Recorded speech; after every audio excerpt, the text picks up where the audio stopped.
Looking for amazing finds and incredible deals? Visit Erie City Mission Thrift today. From stylish clothes and shoes to quality furniture and home goods, you'll discover something new each time while changing lives right here in Erie. It's shopping that feels good and does good. Come see us in Erie and Girard. Erie City Mission Thrift. Thrift with a purpose. All year round, Frontier Home Products and Design has what you need to make your home comfortable and beautiful. Relax on a new timber tech deck designed by Frontier's experts. A new fireplace from Frontier Home Products Fireplace Gallery adds warmth and serenity to any home. Beauty and versatility at Frontier Home Products and Design Center, 4213 Peachtree, East 5th, next to the Bayfront Highway. Frontier Home Products and Design Center. Discover a new frontier. PA contractor number PA039007. Welcome to TalkErie.com's Joel Natale Show, Erie, Pennsylvania's daily podcast. Every day, we tackle the biggest issues that the Erie, PA region faces. Stay informed and involved as we advance the narrative of Erie. Now, here's Joel Natale. Having the crucial conversations that Erie needs, and I'm glad to welcome back my friend, Dr. Christopher Gray. He's the president of the Erie County Community College of Pennsylvania. You got to add that, of PA. EC3. Good to see you, Dr. Gray. That is actually the legal name is Community College of Erie County, Pennsylvania. And then it was doing business as Erie County Community College of Pennsylvania. And then actually it was my interview where I was like, that's way too many syllables to get through this. So I'm going to shorten it to EC3 for now. I'm not proposing that's final, but for the sake of this interview, I don't want to have to say Erie County Community College of Pennsylvania because I don't have the time. So, but yeah, so EC3, we're hitting about 5 years now.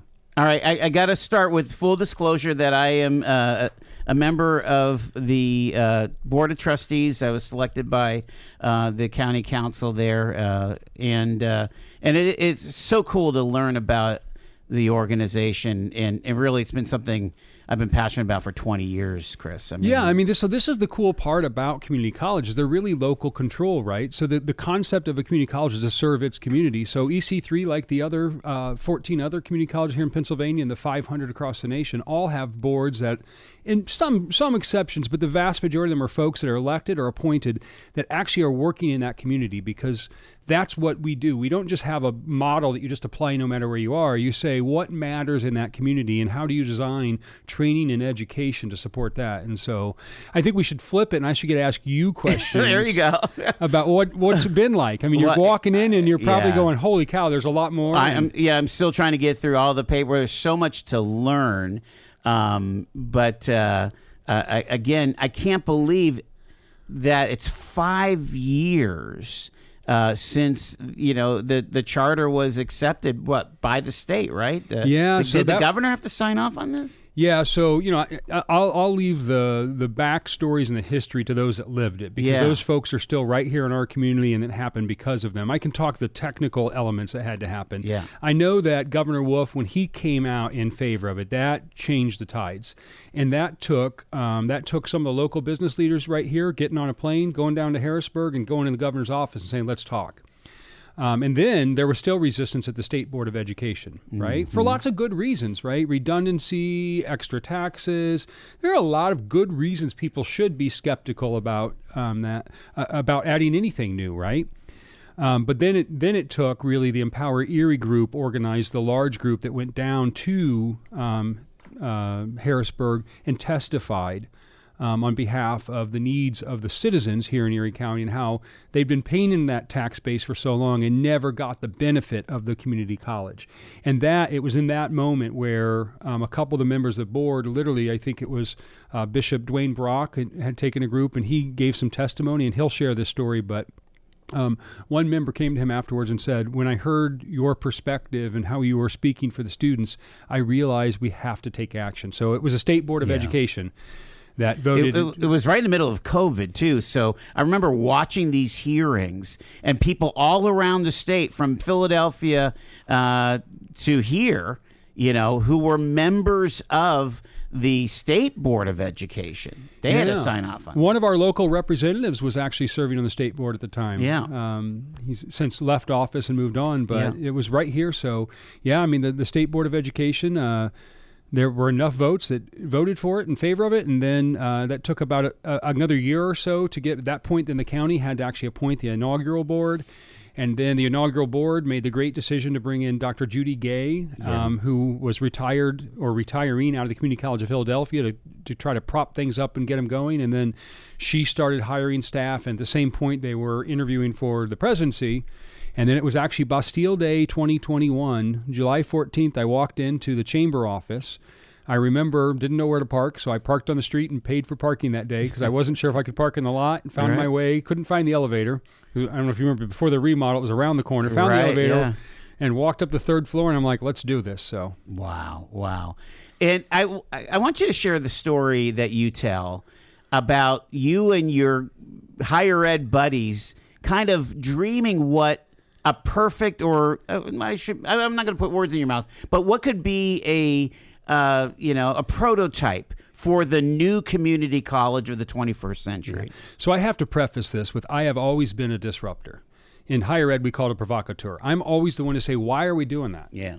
Right? Higher ed is the slowest moving industry. We don't change, right? Much of what you see today started happening 2,500 years ago. Like even the gowns we wear at graduation, because that was the gown of the day, right? The sleeves have been altered on graduation gowns because that was their purse. They had a built-in purse that they could carry things walking from town to town. Our tenure system, tenure is 7 years, because that's what they arbitrarily decided. That visiting professor would visit an ancient Greek town for 7 years, and at the end of that 7 years, he'd say to that student, okay, now you're learned, so now you're an equal. And so we've literally just been mimicking that for 2,500 years. So know that up front. I'm always the one to challenge and really say things like, well, why do we bother teaching English anymore? Right? Not that I don't think we should teach English, but if we don't ask that question, how do we articulate to our students? So set that stage. So I'm a peer reviewer for the Higher Learning Commission, which is a sister organization for Middle States, which serves Pennsylvania. I'm at a conference in 2012 to 2015. And I'm also always the guy that gets people to go out for a beer after the sessions, because what are you going to do? Go sit in your hotel room and what are you going to do? Let's go get a beer. Come on, let's be real people. So we're around a campfire, can vividly remember this. And I had just read on Inside Higher Ed or the Chronicle, the attempt under County Executive Barry Grossman. That attempt got shut down. I remember it very well. So this was a story out of Erie in one of your national trades. Yep. It was about this. This group of people was wanting to start a new college. And I said, oh my gosh, can you imagine what it would be like to start a brand new college? What would you keep from our current model, and what would you get rid of? Wow. The list, I mean, these are good people. Boom, boom, boom. Get rid of this, get rid of that, get rid of that. But the institution I was at the time, we had a sustainability center because a former board member, that was their passion. Well, we're investing about $350,000 into that department every year. And I kept saying, what's the return? Mm-hmm. And how is that return connected to our mission? I don't argue sustainability is important. I would argue that's not the mission of a higher education unless you're an institution designed around that. Right. And now that's just one example. I took that everywhere. So, for instance, at my last institution, we faced a major budget deficit, and my president challenged me and said, hey, we need to cut $2.5 million out of the budget. Challenge accepted. So I went through there, and I said, here's the mission of the college. Here's what we do, right? And so, literally, we had a mental health counseling. We had 6 or 7 full-time counselors, and I said, well, let me see their caseload. Right? And I pulled their caseload, looked at the data, and I found out they were basically running private counseling sessions through the college on taxpayer dollars for our students. So they're our students. Yeah.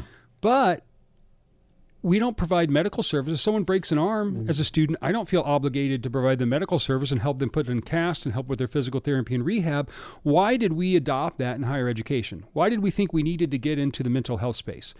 Absolutely, we need to deal with crises. We need to understand those are real for our students, but there are a gazillion organizations in every community who specialize in that. So what I did in that case, and really, so that's one example of doing it differently, right? So we always teach 16-week classes. I have no idea why. Nobody knows why, but we've always done it. Everyone's afraid to do that. The data, the research in this area has shown us that adult learners, who are typically the community college serves adult learners learn better in short, intense sessions. All the for-profit colleges figured that out, changed their model. Why are community college, in fact, an institution I used to work at, just was in the USA Today this weekend talking about it. They just switched to an 8 weeks because they have a very advanced president. And actually the CAO, I mentored him. I'm taking all credit for it. I mentored him. And when he got charged with this, his first call was to me. He's like, you guys are all 8 week, right? I'm like, yeah. I said, it's challenging. There are some classes that model doesn't fit great, but it serves our students. And if we're here for our students, that ought to be what it was. The great story I tell you, I've told everyone this. I said my very first full year of teaching, I literally taught a 9 o'clock, a 10 o'clock, and 11 o'clock Monday, Wednesday, Friday, and a 9:30 and 11 Tuesday, Thursday. Why? Well, I need to drop my children off at childcare, so it was hard for me to get there before 8:30, right?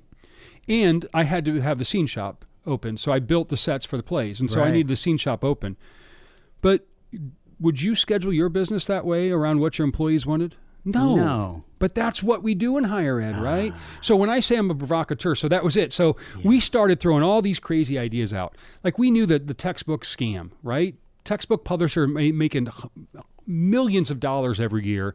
It's not serving students, definitely. It's not serving faculty, right? And I was like, well, what? There's this open educational resource, which was a new concept at the time. I said, let's embrace that, right? Let's all get together and write in our own disciplines, write free textbooks that everybody can use. Wow. Because let me be honest, when I'm teaching an intro level course, that subject matter largely has not changed. Now, in some disciplines, that's not true. Some IT, for instance, it gets revolutionized every 3 months, it feels. Sure. That one they need to keep up. But I'm teaching basic communication. We're teaching the same principles that have been taught for hundreds of years. So anyhow, so we started talking about this. And then it kind of transitioned to what we call the dream team. Like anybody who wants to say, well, I'm not sure, you're not risk taker enough for us. And so a friend of mine who's now a president of a college back in Illinois, we started with the moniker, like, are they on the dream team? Like, do you think they disrupt it? Would they fight for students enough? Would they fight against boards? Would they fight against unions? Would they fight against tradition? Will they be a voice for the student who don't know how to be a voice? And so that was really the criterion. They didn't have to be super smart, but you had to be willing to fight because our system needs it. And so anyhow, so that literally came about, and years go on. My personal circumstances, I was not on the market. I was not looking for a presidency. In my personal life, I had gone through a divorce a couple years before that. I kept the marital home, so my youngest was a sophomore in high school. I'm staying there until he graduates because my role of dad is way more important than my role as college vice president or college president now, right? And it was actually my children who asked me, do you want to be a president one day? And I said, yeah, sure, at some point. And then later in that conversation, what's your dream job? And I said, well, actually my dream job just opened and just got posted in Erie, PA, and tell them the story. And my youngest is like, well, Dad, why don't you apply for it? Wow. And I kind of look at him like, because you're an idiot, Juno. Like, I'm not going to make you pack up and move 4 states away. And frankly, why the hell would they hire me? Like, I don't know what the hell I'm doing. I'm just this guy who's fighting for students and trying to make changes. And so anyhow, I went ahead and week later, I said, Juno, could we make this work? And we figured out we could. So then I sat down and talked to the president I was serving at the time, who I had a great deal of respect for. He, too, is a provocateur and gave me the reins to really change things. Wow. And so it really takes a team. It doesn't take one person. One person, you're trying to change culture. 2 people, you are the culture.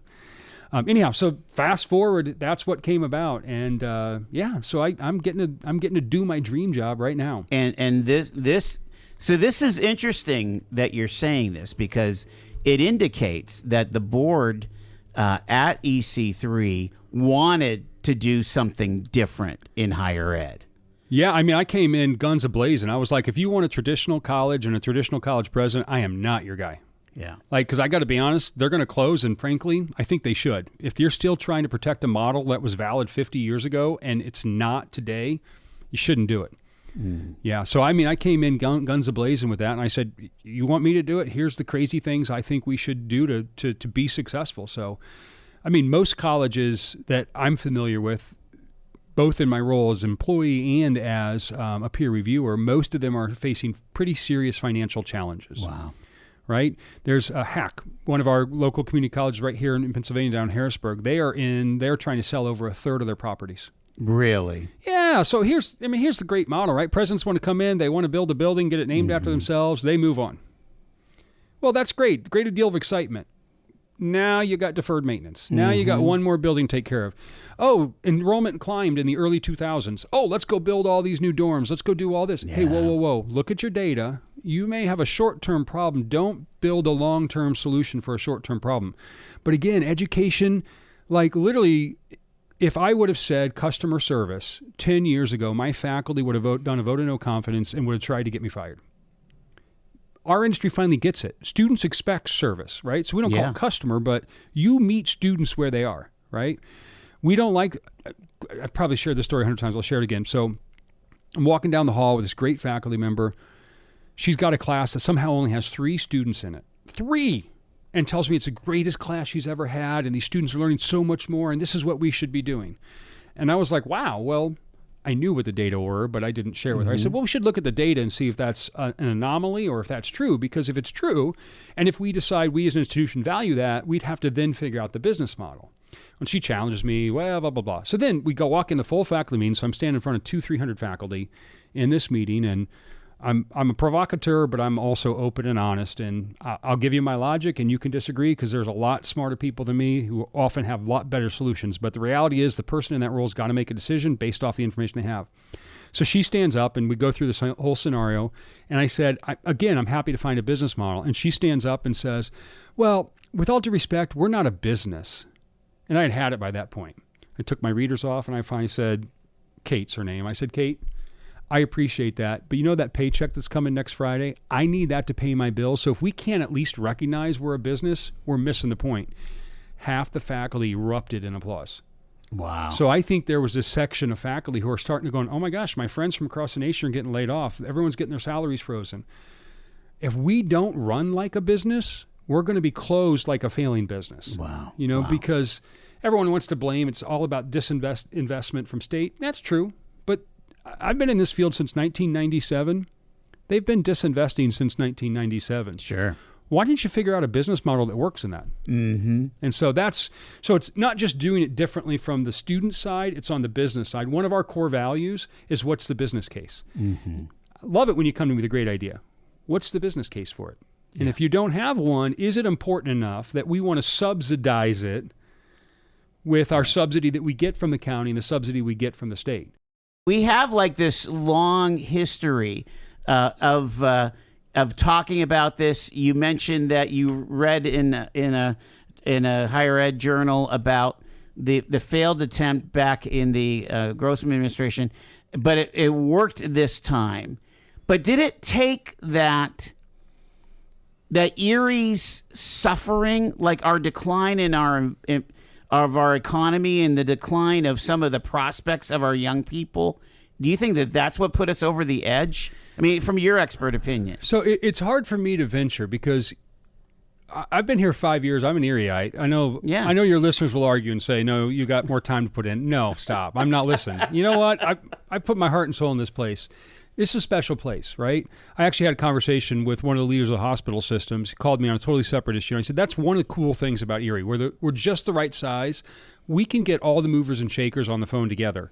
And if we collectively get together, we can make a difference. That's what it took. Mm-hmm. Okay. And it took the Empower Erie movement to be the voice for all those disparate voices, right? One thing that I've heard, and honestly, we need to document this because we're losing folks that were crucial to this. We need to document. The problem is, like all history, right? We go back and look at anything in history. We only know one person's view of that. The reality was there were so many other views of that history based off the people that were there. That's one of the challenges I have in my job because everyone that was involved with this feels so passionate about their involvement. It is so impossible for me to be able to recognize all the people it took. So I'll tell you, it ultimately, this new effort started, it was Ron DiNicola and Andre Horton had a conversation and said, can we do it? And they joined forces. And there were lots of different folks fighting for it, but they brought it together. Two things happened that I think were, from my understanding, were critical. A, they got the manufacturers on board. The manufacturers who were saying, I don't have skilled people that can fill these jobs. I've got these great paying jobs. I don't have the training necessary. It took the business community saying, we need to make this investment. And then really it was a social argument, right? You said, we've got the biggest poverty in almost all of the state right here, and yet you can't invest state dollars back to give them a pathway out.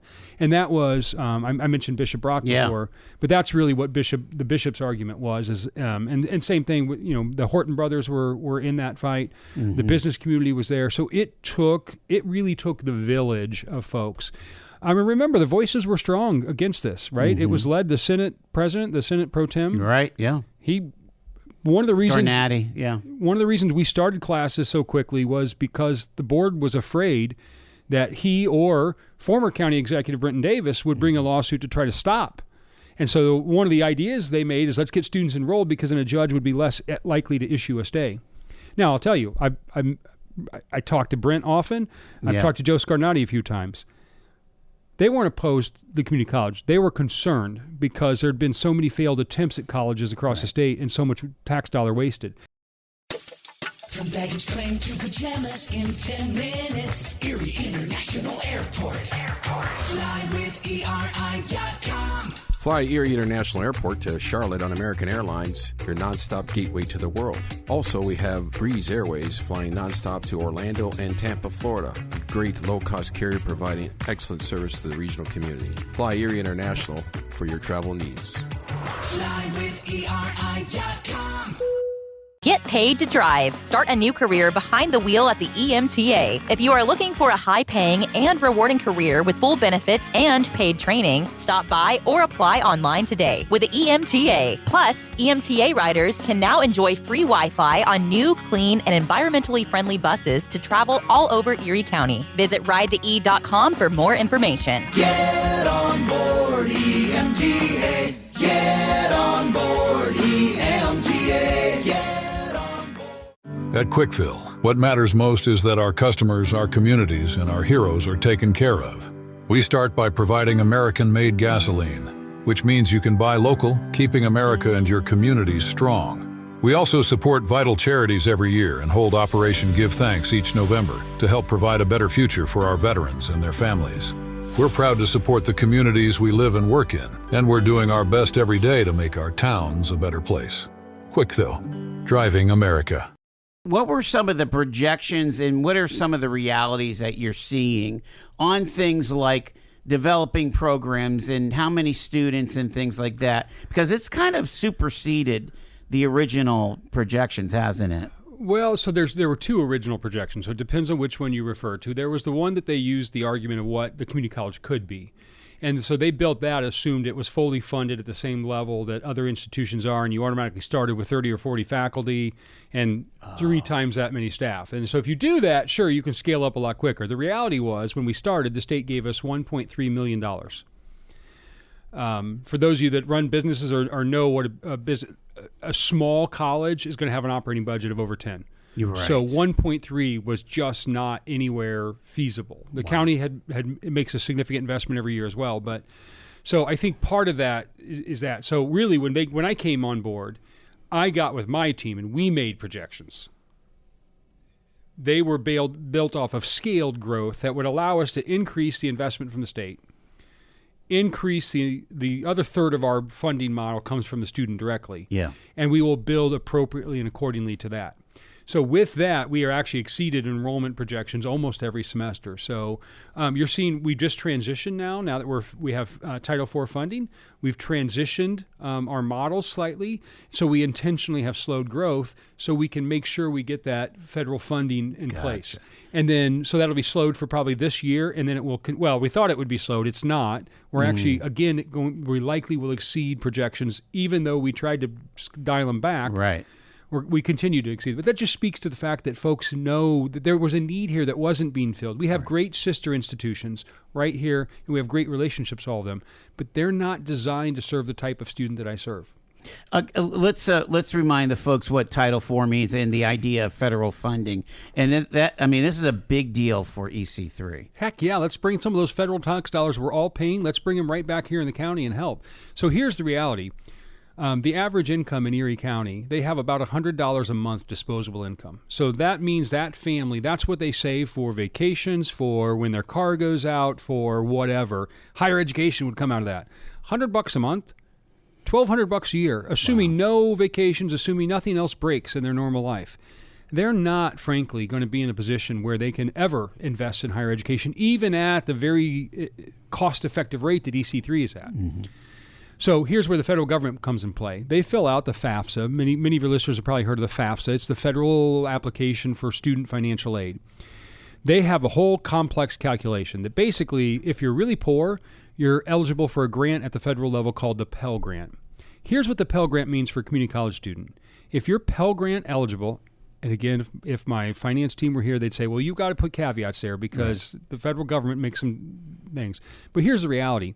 You can take a full load of classes at EC3. You'll owe less than your Pell Grant.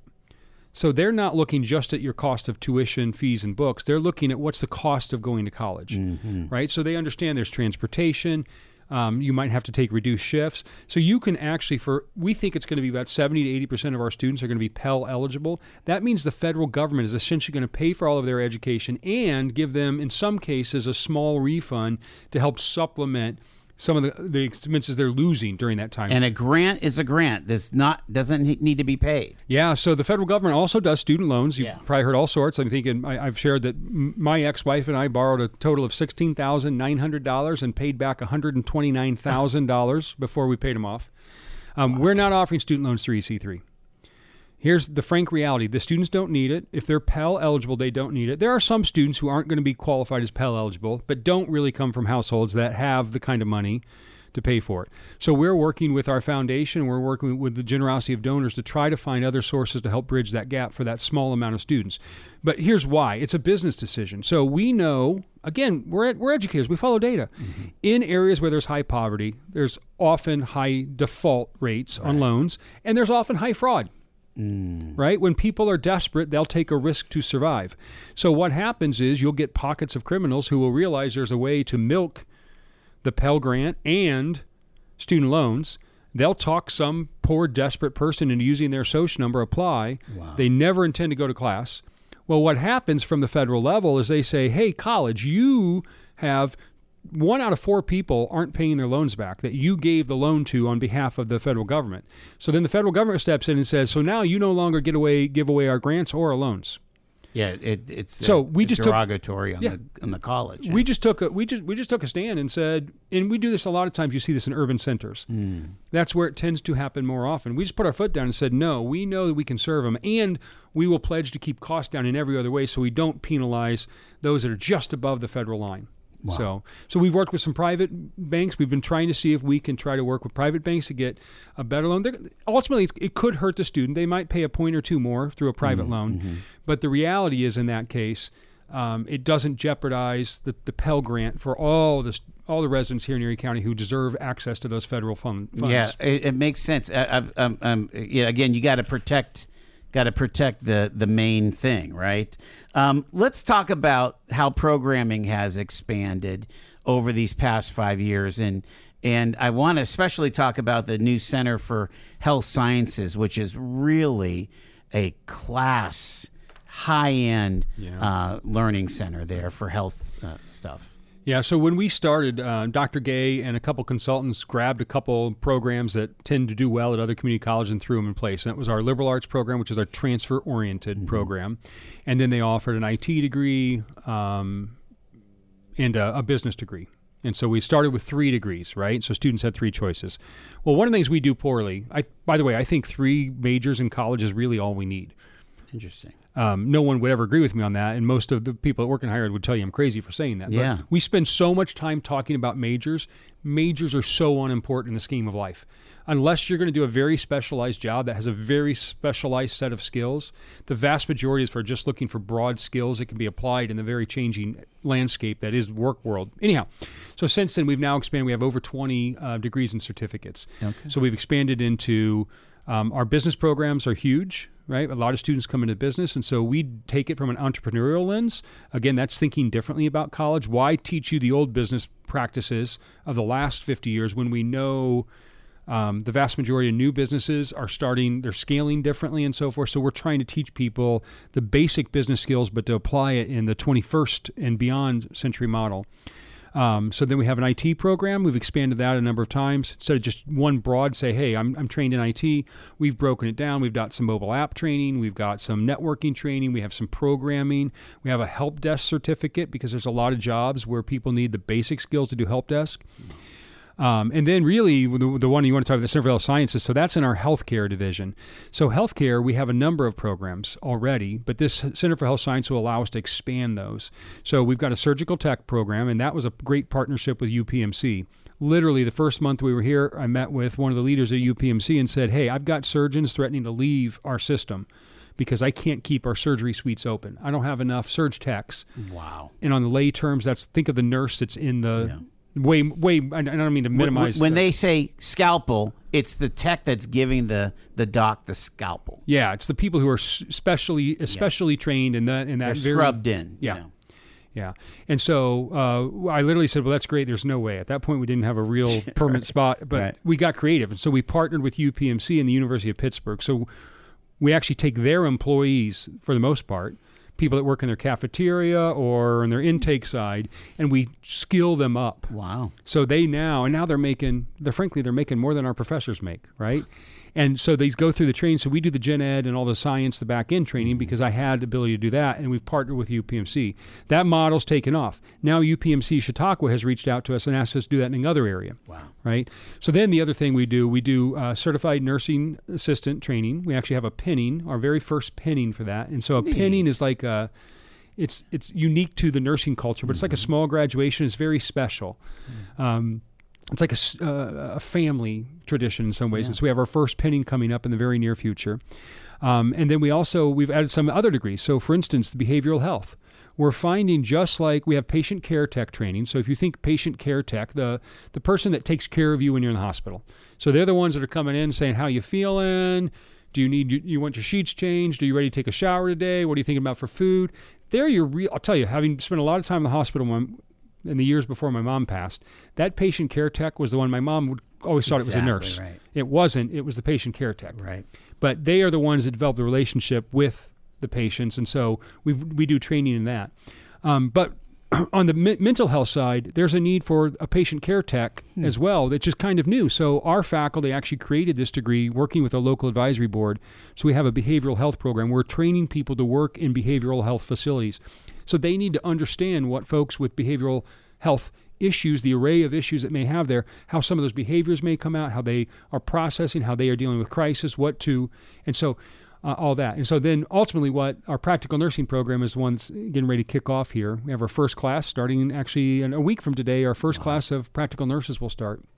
And then from there, the Center for Health Sciences it's designed differently. It's not designed like most colleges, again, because we need to design it differently to do better.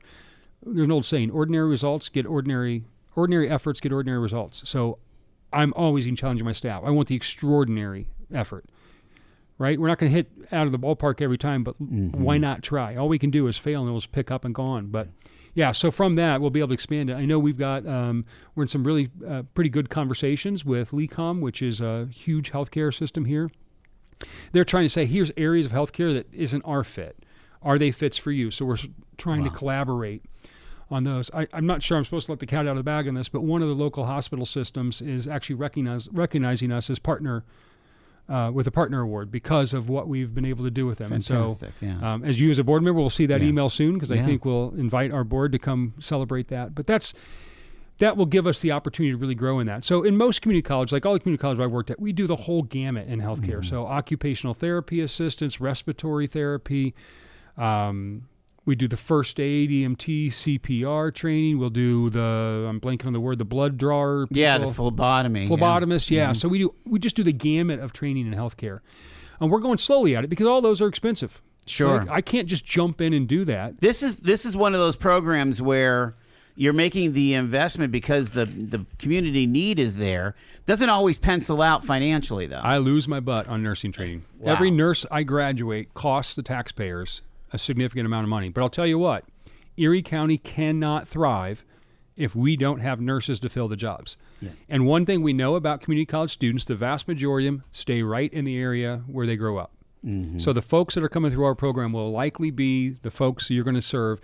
I've joked about this, by the time I'm dead, hopefully I live a normal life, you won't interact with any public servant in the healthcare, the frontline responders that won't have been trained at EC3. That's the reality of what we do. At my last institution, we had a fire academy. Every firefighter within a 50-mile radius was on that campus in those towers, training with all the different chiefs, with all the different equipment.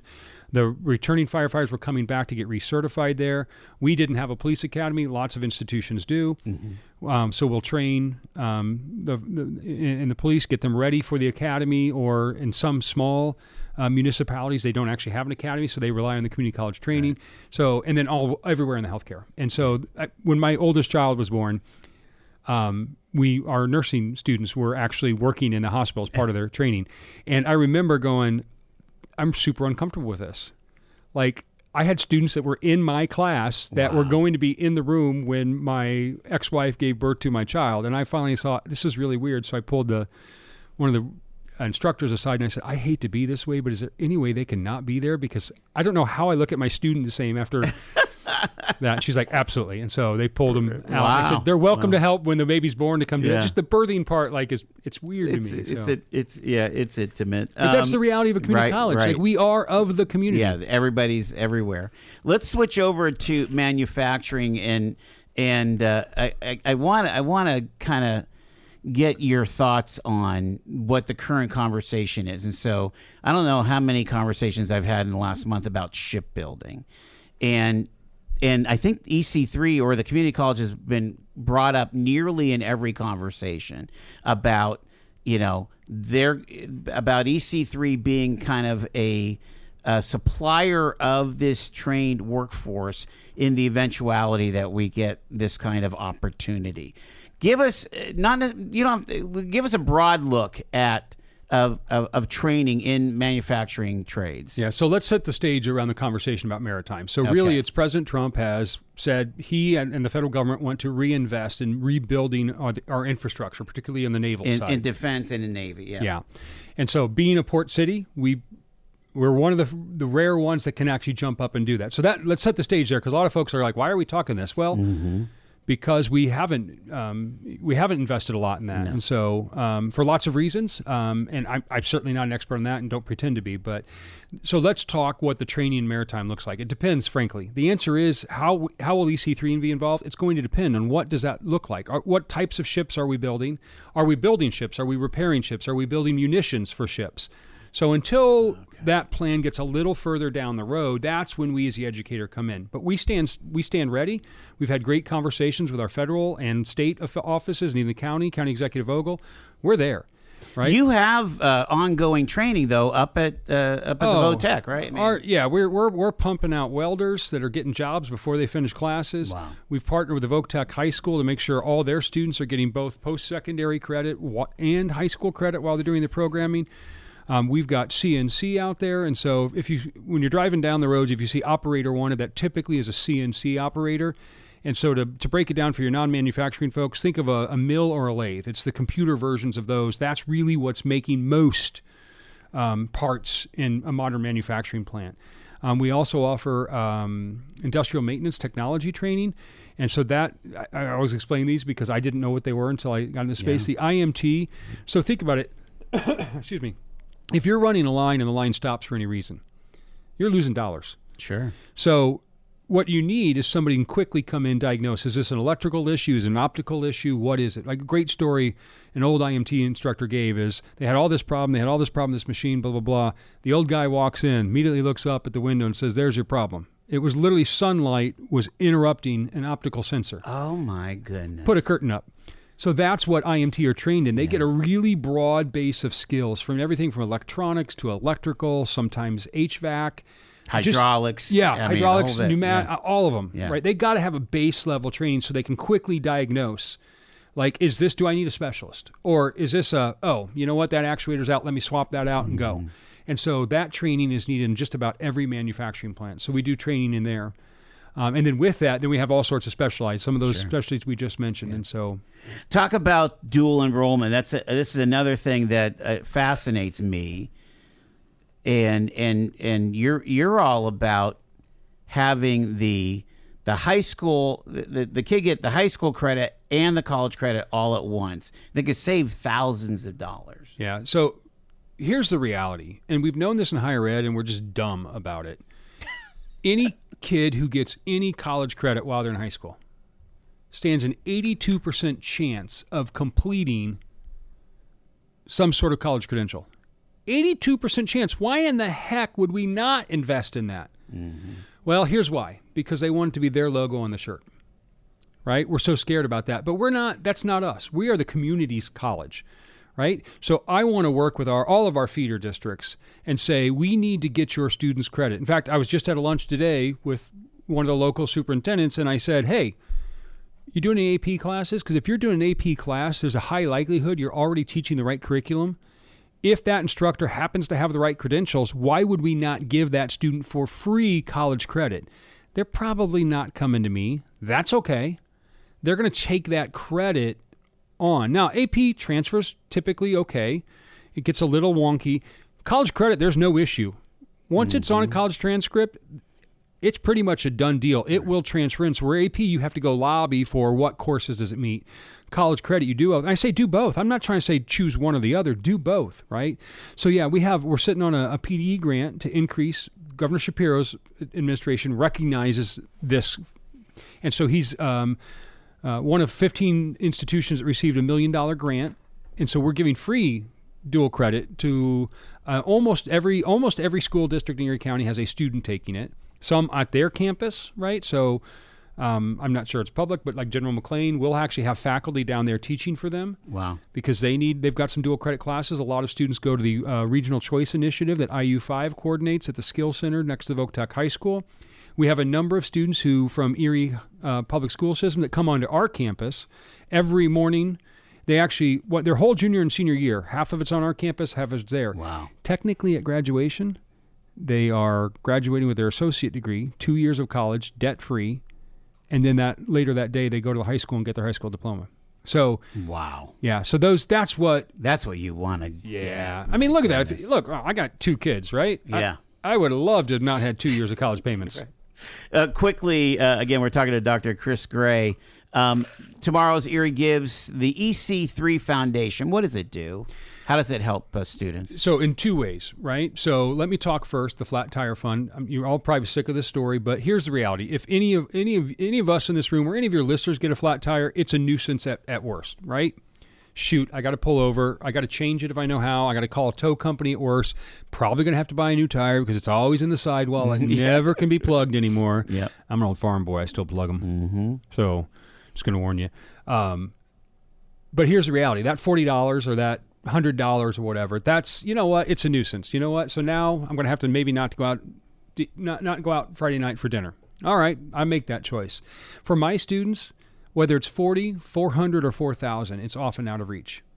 So one thing we do is we raise money for what's called our emergency fund. So when a student gets an unexpected dental bill and they come and say, I have to drop my classes because I have to go pick up another part-time job, we say, whoa, what's going on? Let's not give a long-term solution to a short-term problem. So that's one way in which if folks are choose to give tomorrow, we'll use that money in the emergency fund. So we're really helping, a student who comes with a crisis. It's a one-time, once a year.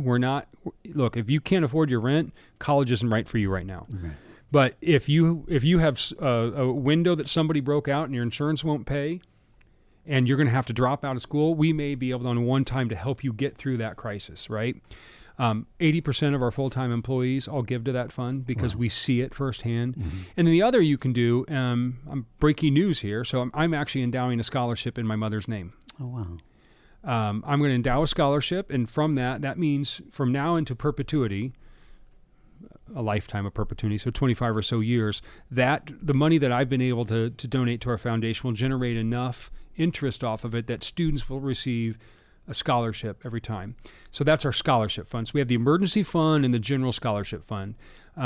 Donors are welcome to identify if they'd like to. I would encourage, if you're ever giving money to anyone, try not to restrict it. Yeah. Because typically if you trust the institution, and you probably do if you're going to give to them, trust that they know how they can use that most.